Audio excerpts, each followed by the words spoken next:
Bonjour, je suis Paul Ferris, je suis écrivain et journaliste et on se retrouve pour la 8e fois pour parler des élixirs.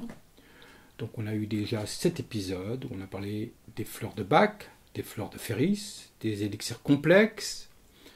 On a vu que les élixirs n'étaient pas des placebos. Et maintenant, je vais vous expliquer rapidement comment sont fabriqués les élixirs. Alors, les élixirs sont fabriqués selon une méthode très simple que chacun peut pratiquer. Il s'agit de cueillir des fleurs dans un endroit préservé de toute pollution. C'est pour ça que quand je le fais dans la région d'Uzès, qui est non loin du pont du Gard, où on a une garrigue sur des kilomètres et des kilomètres avec des fleurs absolument magnifiques qui éclosent au soleil. Donc on cueille ces fleurs, et ces fleurs, on les laisse tremper, on les pose, on les dépose délicatement dans un vase en cristal avec une eau absolument pure. Il faut que ça soit de l'eau pure. Alors je n'utilise pas de l'eau de source parce qu'on n'a plus aucune garantie, où il faut faire des analyses particulières pour être sûr qu'il n'y a aucune contamination. Je n'utilise pas de l'eau minérale en bouteille puisqu'il peut y avoir une vibration qui est donnée par le plastique lui-même ou l'embouteillage, ou de toute façon c'est une eau qui est un petit peu morte à mon avis. Donc j'utilise une eau qui est osmosée et dynamisée. L'osmose inverse est une façon de purifier l'eau de toute contamination, qu'elle soit microbienne ou aux métaux lourds. Donc, dans un vase évasé, comme son nom l'indique, un vase évasé, on met les pétales des fleurs et on laisse un certain nombre d'heures au soleil. Si possible, 4 heures d'affilée. Quand ce n'est pas possible, parce que par exemple au printemps, on n'a pas toujours 4 heures d'affilée, eh bien, on essaye de prolonger durant la journée pour au moins cumuler 4 heures. Et sinon, je suis pour que l'on recommence. C'est-à-dire, ça m'est arrivé d'avoir une infusion que j'ai trouvée incomplète. Je l'ai filtrée, je l'ai mise dans un récipient fermé, et le lendemain j'ai recommencé une infusion avec cette même eau qui avait déjà été infusée, et j'ai rajouté à nouveau de nouveaux pétales des différentes fleurs.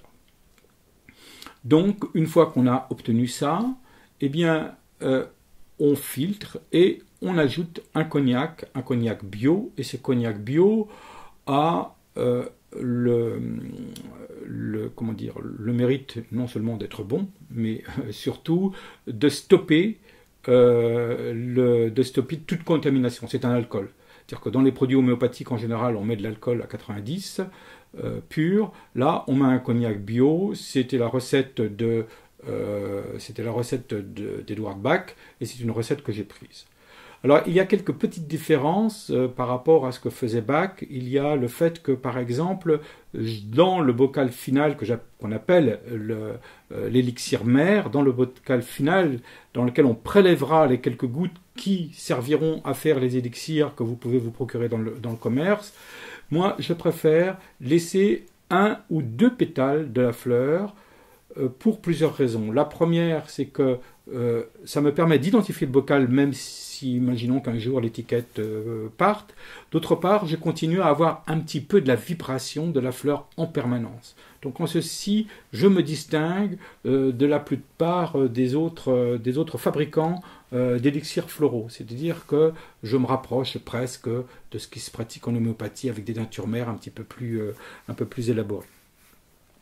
Donc, une fois que l'on a obtenu cet élixir, eh bien, on le conserve, et après, on en extrait quelques gouttes qui sont mis dans les différents flacons, des flacons qui se présentent comme cela, et on ajoute un mélange d'eau et de cognac dans une proportion qui fait que l'élixir final fera 27 degrés. Donc, il y a très très peu d'infusion solaire dedans. Finale.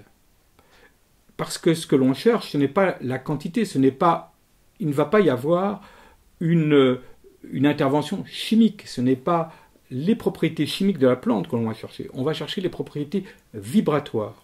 Et ce sont ces propriétés vibratoires que l'on a en diluant, un peu comme c'est fait en homéopathie. C'est-à-dire, plus on dilue, plus le message vibratoire est fort, à condition qu'il y ait une dynamisation. Et pour ma part, elle est faite de deux façons. Elle est faite avec l'infusion solaire, et elle est faite aussi avec une manipulation, c'est-à-dire une façon de secouer le flacon un certain nombre de fois.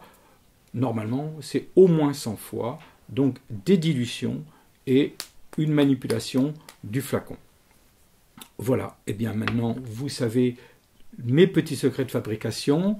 Bon, il y a peut-être d'autres secrets que je ne dis pas. Il faut aussi, non pas préserver mon savoir, mais bon, je ne veux pas vous embêter avec trop de détails. Et à une prochaine fois, nous nous retrouverons une prochaine fois pour un 9e épisode. Bonne soirée ou bonne journée. Au revoir.